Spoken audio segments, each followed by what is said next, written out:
This is Geeta from ThinkX podcast. आजकल बच्चे बहुत ज़्यादा डिप्रेशन का शिकार हो रहे हैं। तो who is responsible for that? बच्चे खुद, पेरेंट्स या सोसाइटी? एज ए पेरेंट हमें लगता है कि आजकल के बच्चे फोकस्ड नहीं हैं। उनका ध्यान मोबाइल में ज़्यादा रहता है। सोशल मीडिया एक्सपोज़र बहुत ज़्यादा है। तो इस वजह से वो ज़्यादा डिप्रेशन का शिकार हो रहे हैं क्योंकि बाहर नहीं जा रहे हैं, खेल नहीं रहे हैं, एक कमरे में बंद रहते हैं। ज़्यादातर हम लोग बच्चों को एग्ज़ाम्पल भी देते हैं कि तुम्हारे पास तो इतने रिसोर्सेज़ हैं, फिर भी तुम कुछ नहीं कर पा रहे हो। हमारे टाइम में सोचो कुछ ऐसे रिसोर्सेज़ नहीं थे, कुछ इन्फॉर्मेशन वन क्लिक पर अवेलेबल नहीं थी, हमें इतनी मेहनत करनी पड़ती थी कुछ भी इन्फॉर्मेशन निकालने के लिए। और फिर भी हम इतने फ़ोकस थे और हमने इतना कुछ अचीव किया। तो इन सब एग्ज़ाम्पल से क्या होता है कि बच्चे के मन में एक कॉम्प्लेक्स आ जाता है कि आई एम नॉट इनफ। मेरे पेरेंट्स ने विदाउट रिसोर्सेज़ इतनी प्रॉब्लम्स के बाद भी इतना अचीव किया, इतनी पढ़ाई की और मैं नहीं कर पा रहा। तो बच्चा कन्फ्यूज़ हो जाता है, उसको लगता है कि मेरे अंदर ही कोई ना कोई प्रॉब्लम है और जिसकी वजह से वो कहीं न कहीं डिप्रेशन का शिकार हो जाता है। अब प्रॉब्लम क्या है? प्रॉब्लम है हमारे माइंडसेट में, पेरेंट्स के माइंडसेट में। अगर हम आज से 15 साल पहले की बात करें, जो एरा था, हमारे पास क्या था? एंटरटेनमेंट के नाम पर एक टीवी था और ऑफ कोर्स आधा घंटा कोई सीरियल सब लोग हम देखते ही थे। उसके अलावा हमारे पास कोई डिस्ट्रैक्शन नहीं थी, कोई सोशल मीडिया नहीं था। लेकिन आजकल के बच्चों के पास क्या है? वो सब कुछ अवेलेबल है एट वन क्लिक। ज़्यादातर जो है टीनेजर्स जो हैं, वो बहुत क्यूरियस होते हैं और उनको वो सारी इन्फॉर्मेशन जो है वो सोशल मीडिया पर मिल रही है और वो मोबाइल हर टाइम 24/7 उनके साथ है। क्योंकि आजकल पढ़ाई में भी बच्चे जो हैं वो मोबाइल से ही हेल्प लेते हैं। तो उनके लिए फ़ोकस्ड रहना ज़्यादा टफ़ है एज़ कम्पेयर टू अस। ये तो इसी तरीके की बात हुई कि मुझे रसगुल्ला बहुत पसंद है और वो रसगुल्ला मेरे सामने रख दिया और अब कहा कि आपको खाना नहीं है इसको। तब मुझे रजिस्ट करना बहुत मुश्किल लगेगा क्योंकि वो रसगुल्ला मेरे सामने पड़ा है। लेकिन अगर रसगुल्ला मेरे घर में ही नहीं है और मेरा रसगुल्ला खाने का मन भी हो रहा है, तो भी मुझे इतनी मेहनत नहीं करनी पड़ेगी रजिस्ट करने के लिए, क्योंकि मुझे पता है कि वो अवेलेबल ही नहीं है। तो यही सेम सिनेरियो आजकल के बच्चों के साथ है कि सब कुछ अवेलेबल है उनके सामने और सब कुछ सब लोग कर रहे हैं, तो उनके लिए रजिस्ट करना बहुत मुश्किल है। हमारे टाइम में हमें रजिस्ट करना ही नहीं पड़ता था, कुछ था ही नहीं। कुछ होता तब हम बात करते कि हमने इतना रजिस्ट किया। हमारे पास तो रिसोर्सेज़ नहीं थे, ये हम कह देते हैं इनके पास रिसोर्सेज़ हैं, बट डिस्ट्रैक्शंस भी कितनी है, कितना वो रजिस्ट करें खुद को।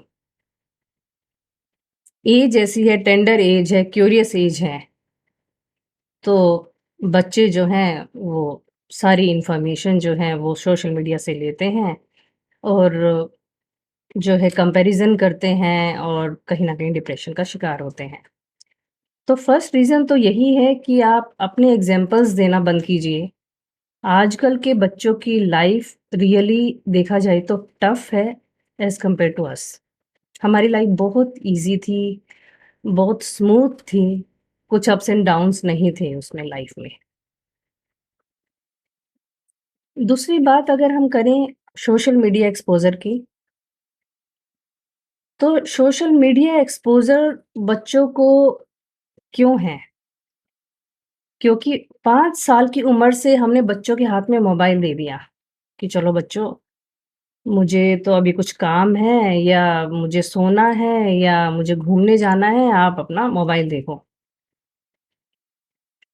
तो हमने भी कहीं न कहीं अपना पीछा छुड़ाने के लिए मोबाइल का यूज़ किया, उनको इंट्रोड्यूस करवाया मोबाइल को और वो बच्चा मोबाइल यूज़ करने लगा। अब वो आप आपकी कन्वीनियंस के हिसाब से तो बच्चा मोबाइल को यूज़ करेगा नहीं। तो धीरे-धीरे क्या होता है वो एडिक्ट होता जाता है और आप भी सोचते हो चलो ठीक है, बच्चा अपने कमरे में एन्जॉय कर रहा है और हम भी अपना एन्जॉय कर रहे हैं लाइफ़ को। लेकिन ऑल ऑफ ए सडन जब बच्चा 11th-12th में आता है, उसकी पढ़ाई सफ़र होने लगती है, इधर-उधर से न्यूज़ आती है कि उसके बच्चे ने आईआईटी क्रैक कर दिया, उसके बच्चे ने एनआईटी क्रैक कर दिया, तब आपको एकदम याद आता है कि ओहो! मेरा बच्चा तो मोबाइल पे लगा हुआ है, वो तो पढ़ ही नहीं रहा। तब जाकर आप बच्चे को डाँटना स्टार्ट करते हो कि तू तो पढ़ नहीं रहा है, उस बच्चे ने ये कर दिया और उस बच्चे ने वो कर दिया। तो आपने तब क्यों नहीं ये बात सोची कि स्टार्टिंग से जब मैं इसको मोबाइल मैं दे रही हूँ या दे रहा हूँ, तो बच्चा जो है वो तो इसका एडिक्ट होगा ही। और जिन बच्चों ने आईआईटी क्रैक किया है, एनआईटी क्रैक किया है, वो क्या स्टार्टिंग से किस तरीके की एनवायरनमेंट में वो पले होंगे, तब उन्होंने आईआईटी या एनआईटी क्रैक किया है। अब इस बात पर मैं अभी डिटेल में तो नहीं बोलूँगी कि जो एजुकेशन सिस्टम भी है हमारा वही सालों-साल पुराना चलता आ रहा है। यू वोंट बिलीव कि 20 साल पहले मैंने जो कंप्यूटर साइंस की बुक्स पढ़ी थी, मेरा बेटा आज वही बुक्स पढ़ रहा है। तो ये सब तो एक चीज़ है, दूसरी चीज़ ये है कि एआई जो है इतना फ़ास्टली ग्रो कर रहा है, तो हम अपने बच्चे को जो बोलते हैं पढ़ ले, पढ़ ले, पढ़ ले, क्या वो 10 साल बाद काम भी आने वाला है? तो ये भी जो है हम नहीं कह सकते। तो मैं ये इसलिए कह रही हूँ कि मैं ये आप सोच रहे होंगे कि मैं ये क्यों बोल रही हूँ कि क्या हम बच्चों को ये कहना छोड़ दें कि पढ़ ले? कि आप जब बच्चे को बोलते हो कि सोशल मीडिया यूज़ मत कर, तो गिव हिम और हर सम अल्टरनेटिव कि वो क्या करे? तो क्या करते हो आप अल्टरनेटिव में? पढ़ ले। पढ़ाई में तो उसका इंटरेस्ट है नहीं। इंस्टेड ऑफ दैट कि आप उसको जस्ट बोलो पढ़ ले, जो पता नहीं उसका इंटरेस्ट अभी नहीं है और अगर वो दिन-रात एक करता भी है तो कल को कितना उसके काम आएगा। आप उसके साथ खुद टाइम स्पेंड करिए, उसके साथ खुद मोबाइल यूज़ करिए, कोई भी रिलीजियस चीज़ उसके साथ देखिए, कुछ हिस्टोरिकल चीज़ उसके साथ देखिए या कोई भी ऐसा टॉपिक जिसमें उसका इंटरेस्ट है, वो चीज़ उसके साथ देखिए। 1 डेढ़ घंटा उसके साथ टाइम स्पेंड करिए, कुछ देखिए और फिर उस पे डिस्कशन कीजिए, तो एक पॉज़िटिव एनवायरनमेंट जो है वो क्रिएट होगा और बच्चे को अच्छा लगेगा। और ये चीज़ अपने दिमाग से निकाल दीजिए कि मार्क्स, पढ़ाई यही सब कुछ होता है। एक ओवरऑल पर्सनैलिटी को डेवलप करना बच्चे की, वो हमारी एज़ ए पेरेंट रिस्पॉन्सिबिलिटी बनती है। मुझे याद है कि जो 15 साल पहले जब हम बात करें तो मेरे डैड हमारे साथ ब्रेक में लूडो खेलते थे, चेस खेलते थे, बैडमिंटन खेलते थे। आजकल तो लूडो, चेस भी ऑनलाइन हो गए हैं और हम एज़ ए पेरेंट्स भी पीछा छुड़ा रहे हैं कि बच्चा खुद ही लगा हुआ है अकेले, ठीक है।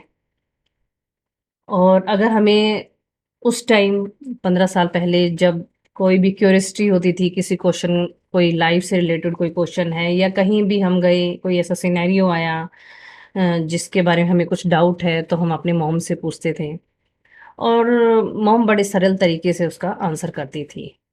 तो आजकल बच्चे ये सब भूल चुके हैं, वो सब कुछ सोशल मीडिया से निकालते हैं सारे आंसर और जो जितनी इन्फॉर्मेशन मिलती है उसको ग्रैस्प करते हैं, उसको इम्प्लीमेंट करते हैं। केवल प्रॉब्लम आ रही है हैंडलिंग में, कैसे हैंडल करें। ज़्यादातर बच्चे ये तो चाहते हैं कि उनके पे जो बच्चे हैं वो सोशल मीडिया छोड़ दें, बट कैसे छोड़ें ये उनको पता नहीं या फिर वो खुद अपना टाइम यूटिलाइज़ नहीं करना चाहते बच्चों के साथ। उनकी अपनी एक अलग लाइफ़ बन गई है और उन्होंने ये एक्सेप्ट भी कर लिया है कि ये बच्चे की लाइफ़ है और ये हमारी लाइफ़ है। अगर 2 बच्चे रहते हैं ज़्यादातर घर में और दोनों का अलग-अलग कमरा होता है और दोनों अपना-अपना कमरा बंद करके रहते हैं। मतलब 2 भाई या 2 बहनें भी आज रूम शेयर करने को रेडी नहीं होते हैं। तो जब वो इतना आइसोलेशन में रहेंगे, इतने ज़्यादा एक मशीन के अंदर घुसे रहेंगे, तो डिप्रेशन तो आएगा ही। क्योंकि फिज़िकल टच जो है वो ख़त्म हो गया बच्चों के साथ। और जब भी हम बच्चों से बात करते हैं, तो केवल उसकी कमियाँ ही गिनाते हैं कि तू पढ़ता नहीं है या तू मोटा हो गया है या तू फिज़िकल एक्टिविटी नहीं करता या तू आलसी है। तो बहुत कम होता है कि हम उनके साथ पॉज़िटिव टॉक करें। अगर हम जिम जाने के लिए भी मोटिवेट कर रहे हैं, तो हम बोलेंगे, "यार, कितना मोटा हो गया तू, जिम क्यों नहीं जाता?" तो this is not the way to motivate someone. और ये सब रीज़न्स की वजह से ही हमारे घर के अंदर से ही बच्चे में ये कॉम्प्लेक्स आता है कि कहीं न कहीं मुझ में कोई कमी है या बाकी बच्चे मुझसे ज़्यादा स्मार्ट हैं। हर बच्चा अलग है, पहली बात तो, हर बच्चा अलग है। हमें कंपैरिज़न करना ही नहीं चाहिए कि किसका बच्चा कैसा है। दूसरी बात,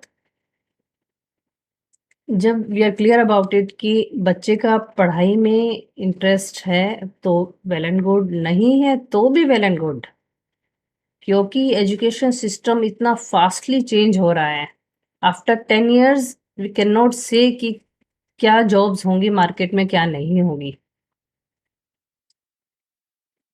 तो हम तो चलो, क्योंकि सालों-साल से यही एजुकेशन सिस्टम चल रहा है, उसी के बेस पे हम अपने बच्चों को बोलते रहते हैं, हमारा भी माइंडसेट वही है, तो उसको चेंज होने में टाइम लगेगा।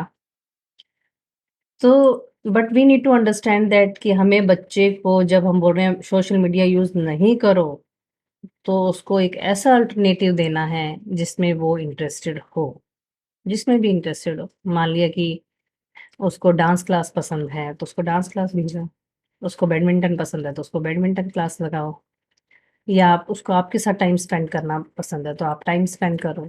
तो जो भी उसको पसंद है, तो उसको कुछ अल्टरनेटिव दो। दूसरी बात, बच्चे को ये बताना कि उसकी जो भी फ़िज़ीक है, जैसा भी है वो, तो वो आइडियल है उसके लिए। अब बच्चों में आजकल because of social media only, तो वो देखते हैं कि अरे यार! ये बच्चा इतना स्मार्ट लग रहा है, या इसने इतनी अच्छी फ़ोटो अपनी डाली, उसको इतने लाइक्स मिले इंस्टा पे, और मैं तो ऐसा दिखता नहीं, I am not smart, I am too skinny और आई एम टू फैटी। तो इन सब कॉम्प्लेक्स की वजह से भी बच्चा जो है वो किसी को कह नहीं पाता, और अंदर ही अंदर जो है वो एक घुटन महसूस करता है। तो ह ये चीज़ बच्चों को समझानी बहुत ज़रूरी है कि जो सोशल मीडिया है, चाहे इंस्टाग्राम है, फ़ेसबुक है, या जो भी अब नए प्लेटफ़ॉर्म आ रहे हैं, it's a virtual world, it's not a real world. जो दिखता है वो असलियत है ही नहीं। मैं अपना ही एक एग्ज़ाम्पल देती हूँ कि एक बार दिवाली फेस्टिवल था, और उससे 2-3 दिन पहले से ही बिकॉज़ ऑफ सम रीज़न मेरा मूड बहुत ज़्यादा अपसेट था। इतना अपसेट था कि मैं दिवाली सेलिब्रेशन में जाना भी नहीं चाहती थी। But because it's a big festival और सब इकट्ठे होते हैं, सेलिब्रेट करते हैं, तो मैं भी रेडी हुई और सेलिब्रेट किया अच्छे से, एंड फ़ोटो क्लिक्स करवाई सबके साथ, और वो फ़ोटोज़ मैंने पोस्ट की सोशल मीडिया पर। तो मुझे बहुत लाइक्स एंड कमेंट्स आए, और वो रियली में बहुत अच्छी भी आई। कोई देखकर कह नहीं सकता था कि I was so upset at that time, क्योंकि it's so easy to give a fake smile for a moment. किसको पता लगने वाला है फ़ोटो देख के कि उस टाइम मेरे मन में क्या चल रहा है? सबको वो फ़ोटो दिख रही है, वो स्माइल वाली फ़ोटो दिख रही है, और जो कोई थर्ड पर्सन देख रहा है मेरी फ़ोटो को, वो क्या सोच रहा है, अरे! इसकी लाइफ़ तो बड़ी आइडियल है, ये तो कितनी खुश है अपनी लाइफ़ में, और मुझे देखो, मैं घर में बैठा हूँ चारदीवारी में, कुछ नहीं किया मैंने दिवाली वाले दिन। चाहे वो मुझसे ज़्यादा खुश हो उस दिन, उसने ज़्यादा एन्जॉय किया हो, ज़्यादा पॉज़िटिविटी उसकी लाइफ़ में हो उस टाइम, लेकिन because of that one click उसके मन में ये आ गया कि मैं तो दुखी हूँ अपनी लाइफ़ से। तो ये सच है नहीं, जो दिख रहा है वो एक्चुअल है ही नहीं। वो तो एक मोमेंटरीली फ़ोटो करवाते हैं, डाल देते हैं, उस टाइम लाइक्स आते हैं, उनको देख के खुश हो जाते हैं। कुछ है नहीं, ये ठीक है, थोड़ा बहुत टाइम के लिए ठीक है, अच्छा लगता है, बट लॉन्ग टर्म इसका कोई भी बेनिफिट है नहीं। हम मोमेंटरीली थोड़ा-सा अपने आप को मोटिवेट करने के लिए भी ये काम करते हैं कि हम डाल देते हैं फ़ोटोज़ या रील्स बनाकर, and we feel good. But if you are not one of them, if you are media shy, या आपको लगता है कि आप डालोगे भी तो भी आपको लाइक्स नहीं आएँगे, या मेरे पास इतने फ्रेंड्स नहीं हैं कि जो मेरे फ़ोटोज़ को, रील्स को देखेंगे, तो भी कोई प्रॉब्लम क्या, I am saying it's a good thing. अगर आप इन चीज़ों से दूर हो, इन चीज़ों के लूप में नहीं फँसे हो, अरे कितने लाइक आए, कितने कमेंट आए, कितने, जो आप कर रहे हो रियल है, nothing is virtual in this. तो वर्चुअल वर्ल्ड से अगर आप बाहर हो तो it's really, really good news for you. तो इसमें डिप्रेशन जैसा फ़ील करने वाली कोई बात नहीं है या इन्फीरियर फ़ील करने वाली कोई भी बात नहीं है। आपके पास इतना टाइम बच गया अगर आप वर्चुअल वर्ल्ड में नहीं हो, मैं बता नहीं सकती, कि आप कितना अपने ऊपर काम कर सकते हो जो रियल में आपके काम आएगा। आप अपनी फ़िज़ीक पर काम कर सकते हो, अपनी नॉलेज पर काम कर सकते हो, आप सोशल सर्विसेज़ कर सकते हो, बहुत कुछ कर सकते हो, पढ़ाई कर सकते हो। तो you can do lot of things during that time. तो इसके लिए भी आपको बिल्कुल भी बुरा फ़ील नहीं करना है and you should be happy कि आप इसके सोशल मीडिया के एडिक्टेड नहीं हो। अ, दूसरी बात जो मैं एड्रेस करना चाहती हूँ वो ये है कि एक एक और प्रॉब्लम है जो मैंने ज़्यादातर बच्चों में देखी है कि I want to be the part of the school group. ये कूल ग्रुप क्या है? ज़्यादातर क्या है कि बॉयज़ एंड गर्ल्स का एक ग्रुप बन जाता है बड़ा-सा और ज़्यादातर जो बच्चे हैं, वो उस ग्रुप का पार्ट बनना चाहते हैं। उनको लगता है बड़ा कूल ग्रुप है, स्टड है यहाँ तो इसमें। तो उस कूल ग्रुप का जो पार्ट आप बनना चाहते हो दैट्स गुड, ठीक है, कोई दिक्कत नहीं है। बनना चाहते हो अच्छी बात है। लेकिन आप उसमें एडजस्ट नहीं हो पा रहे बिकॉज़ ऑफ सम रीज़न, या वो लोग आपको एडजस्ट नहीं करवा रहे हैं या आप हो नहीं पा रहे हो, व्हाटएवर इज़ द रीज़न। तो भी बच्चे में इन्फीरियरिटी कॉम्प्लेक्स आ जाता है कि ऐसा क्यों हो रहा है कि मैं स्कूल ग्रुप का पार्ट नहीं बन पा रहा। तो मैं अपने एक्सपीरियंस से बताना चाहूँगी कि मेरे साथ एक्चुअल में ऐसा हुआ कि ऐसे ही एक कूल ग्रुप था and I also wanted to be the part of that group. तो मैंने बहुत एफर्ट्स डाले। अराउंड 8-9 मंथ्स मैंने एफर्ट्स डाले कि मैं उसका पार्ट बन जाऊँ, उसमें एडजस्ट हो जाऊँ। बट क्योंकि होना नहीं था, क्योंकि हमारी वाइब मैच नहीं करती, हमारा नेचर मैच नहीं कर रहा था या वो लोग नहीं चाह रहे थे मुझे एडजस्ट करवाना, फिट इन करवाना, तो मैं नहीं हो पाई। तो finally I left this idea कि ठीक है, मुझे इस ग्रुप का पार्ट नहीं होना। उसके बाद जो है मैं डिप्रेशन में चली गई। मुझे लगने लगा कि nobody in this world wants to talk to me. कोई भी इंटरेस्टेड नहीं है मुझसे बात करने में, क्योंकि वो 10 लोग मुझसे बात करने में इंटरेस्टेड नहीं हैं, इसलिए मुझे लगा इस दुनिया में कोई भी मुझसे बात करने में इंटरेस्टेड नहीं है। और ये प्रॉब्लम बहुत टाइम तक मेरे साथ चली, मैंने अपने आप को एक कमरे में बंद कर लिया कि नहीं, कि मुझ में कोई प्रॉब्लम है, तभी कोई मुझसे बात नहीं करना चाहता। फिर धीरे-धीरे बिकॉज़ मुझे बुक रीडिंग का बहुत शौक है, तो मैंने बुक रीडिंग स्टार्ट की, मॉर्निंग वॉक स्टार्ट की, अपने आप से बातें करना स्टार्ट किया एंड धीरे-धीरे आई रियलाइज़्ड कि ऐसा नहीं है कि वो 10 लोग वर्ड है, नहीं, वो 10 लोग वर्ड नहीं हैं। वर्ड तो बहुत बड़ा है, बहुत सारे लोग हैं जो आपसे बात करना चाहते हैं, they would love to talk to you, they would love to be friend with you, but आपका फ़ोकस क्या है? वो 10 लोग। हम उन्हीं 10 लोगों से बाहर निकल ही नहीं पा रहे हैं। जब उन 10 लोगों से बाहर निकल के बाकी 11वें-12वें लोगों से बात करने लगोगे ना, तो आपको लगेगा अरे! ऐसा तो नहीं है।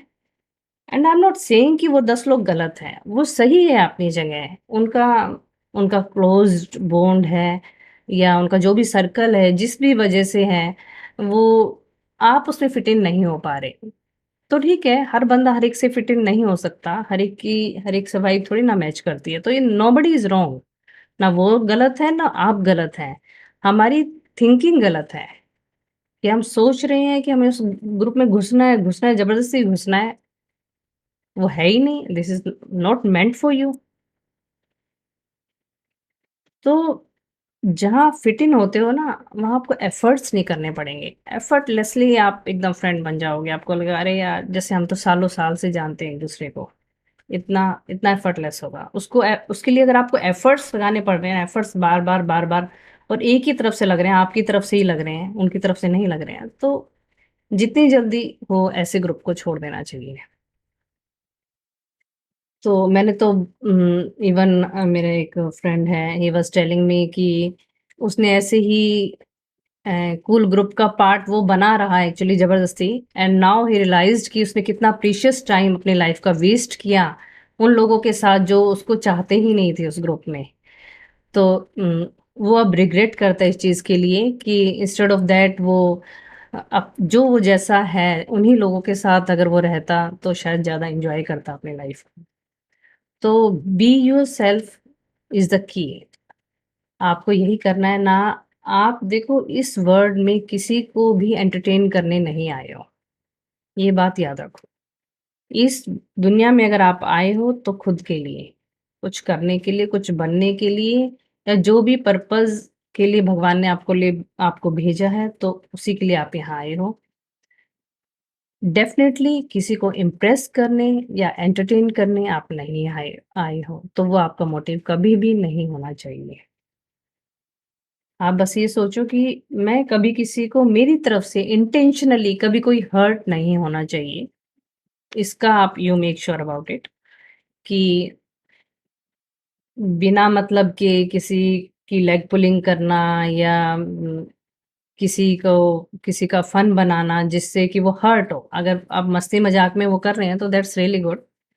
बट अगर कोई आपकी बातों से हर्ट हो रहा है तो वो आप इंटेंशनली ना करें, ये आपके माइंड में ज़रूर होना चाहिए। बट अदरवाइज़ बहुत ज़्यादा दूसरों के बारे में सोच के बोलना, दूसरों के बारे में सोच के ही कुछ करना वो गलत है। लाइफ़ में जैसे एज़ ए पेरेंट मुझे लगता है कि ज़्यादातर पेरेंट्स चाहते हैं मेरा बच्चा आईआईटी कर जाए, डॉक्टर बन जाए, तो उनको ये लगता है कि अरे बताने में बड़ा अच्छा लगेगा। आस-पास के लोगों को, अपने रिलेटिव्स को मैं बताऊँगा कि मेरा बच्चा ये कर गया। फिर ऑन द कॉन्ट्रेरी अगर आपके बच्चे का इंटरेस्ट डॉक्टर इंजीनियर में नहीं है, वो कहता है कि मैं तो शेफ़ बनना चाहता हूँ, तो मुझे तो उसमें इंटरेस्ट है। उस बच्चे की तो एक ही लाइफ़ है ना, तो वो तो वही करेगा जो उसको बनना चाहता है। लेकिन जो है पेरेंट्स को क्या लग रहा है, अरे हम लोगों को क्या बताएँगे, अच्छा नहीं लगेगा बताने में। तो वो बच्चा आपको अच्छा ना लगे तो इसके लिए अपनी लाइफ़ को सैक्रिफ़ाइस नहीं करेगा ना, और ना ही करना चाहिए। तो हो सकता है एज़ ए पेरेंट हमें कन्विंस कराने में कोई चीज़ टाइम लग जाए कि अरे हमने सोचा नहीं था कि मेरा बच्चा ये करेगा बट ये कर रहा है। बट ठीक है, इट्स ओके, वो उसकी लाइफ़ है। Let him decide. हम केवल गाइड कर सकते हैं बच्चे को। और केवल एक लाइफ़ जो हमें मिली है, उस लाइफ़ को केवल लोगों को दिखाने के लिए, लोगों को बताने के लिए वेस्ट कर देना, इससे बड़ी बेवकूफ़ी तो हो नहीं सकती। तो ये आपकी लाइफ़ है, आपको अपने तरीके से जीनी है। और इसके अलावा अगर डिप्रेशन का मैं और कोई कारण सोचूँ तो एक कारण मुझे ये भी नज़र आता है, last but not the least, कि आजकल गर्लफ्रेंड या बॉयफ्रेंड बनाना एक स्टेटस सिंबल हो गया है, कि अरे उसकी भी गर्लफ्रेंड है, उसकी भी गर्लफ्रेंड है, उसकी भी गर्लफ्रेंड है, मेरी नहीं है। तो इस वज़ह से भी बच्चे डिप्रेशन में जा रहे हैं। तो भई देखो, गर्लफ्रेंड बनना, नहीं बनना ठीक है, अच्छी बात है, इस एज में अच्छा भी लगता है अगर आपकी बन जाती है तो। बट बहुत ज़्यादा एनर्जी कंज़्यूम होती है इन चीज़ों में, और आपका ध्यान जो इस एज में लगना चाहिए प्रोडक्टिव चीज़ों में, उससे हटता है। तो मैं ये तो नहीं कह रही कि इट्स अ बैड थिंग, अगर आपकी है and you are enjoying it, that's fine, if you can handle it, that's fine. लेकिन अगर आपकी नहीं है, तो that's really good for you, क्योंकि इस एज में आप एक शाइन कर सकते हो, बहुत कुछ कर सकते हो अपनी लाइफ के साथ अभी, टाइम है। Instead of wasting your time in relationships, आप अपने जो है अपने आप को एक बेटर वर्ज़न बनाने में लगाइए इस टाइम को। क्योंकि अगर आप बेस्ट वर्ज़न ऑफ योरसेल्फ बन जाएँगे, तो ऑफ कोर्स आपको बेस्ट गर्लफ्रेंड ही मिलेगी। तो आज जो आपको मिलेगी, वो आप जो अब हो उसके बेस पे मिलेगी। कल जो मिलेगी वो आप आपके बेस्ट वर्ज़न पे मिलेगी, तो बेटर मिलेगी। तो मुझे लगता है कि वेट करना, पेशेंस रखना इस चीज़ में अच्छा रहेगा और एक बेस्ट पार्टनर गर्लफ्रेंड और बॉयफ्रेंड आपको मिले, वो ज़्यादा बेटर रहेगा। तो इन चीज़ों में कुछ भी हरी नहीं करना है, क्योंकि जिनकी गर्लफ्रेंड है अगर उनसे पूछो तो उनके लिए इससे भी बड़ा इश्यू है कि अगर उनका ब्रेकअप हो जाता है। फर्स्ट ब्रेकअप पे तो मैंने बहुत बच्चों को टूटते हुए देखा है। जब उनका फर्स्ट ब्रेकअप होता है उनको लगता है दुनिया ही खत्म हो गई। बट मेबी आफ्टर ईयर और 2 तो वो भी नॉर्मल हो जाते हैं। उनको पता है कि ठीक है, व्हाट डज़न्ट एंड हियर। तो वो एक ऑल टुगेदर एक डिफरेंट टॉपिक रहेगा, क्योंकि it's a big topic to discuss जो है। और आजकल ज़्यादातर बच्चों का ये इशू भी मैंने सुना है और बहुत सीरियस हो जाते हैं बच्चे। और पहले टाइम में तो ये सब इशू था ही नहीं, इतना ज़्यादा ट्रेंड नहीं था गर्लफ्रेंड बॉयफ्रेंड का। लेकिन आजकल क्योंकि ज़्यादातर बच्चों के हैं और वो लॉन्ग टर्म तो चल नहीं पाते, किसी-किसी के चलते भी हैं, बट जब नहीं चल पाते, ब्रेकअप होता है तो उनको बहुत सफ़र करना पड़ता है। और जो एक प्रीशियस टाइम था, जो उनको अपने अपने बेटरमेंट के लिए लगाना चाहिए था, वो वेस्ट हो जाता है जस्ट टू क्राई और अपने आप को नॉर्मल लाने में। तो मेनली जो मेरा पर्पस था ये पॉडकास्ट बनाने का, वो आजकल के पेरेंट्स के लिए था, साथ में आजकल के टीनेजर्स बच्चों के लिए था कि अ, थोड़ा-सा अपना माइंडसेट चेंज करना है और यू आर ऑल सेट। ये डिप्रेशन जैसी बीमारियाँ दूर-दूर तक भी हमारे पास नहीं आ सकती। तो अंत में मैं यही कहूँगी कि यू आर इनफ।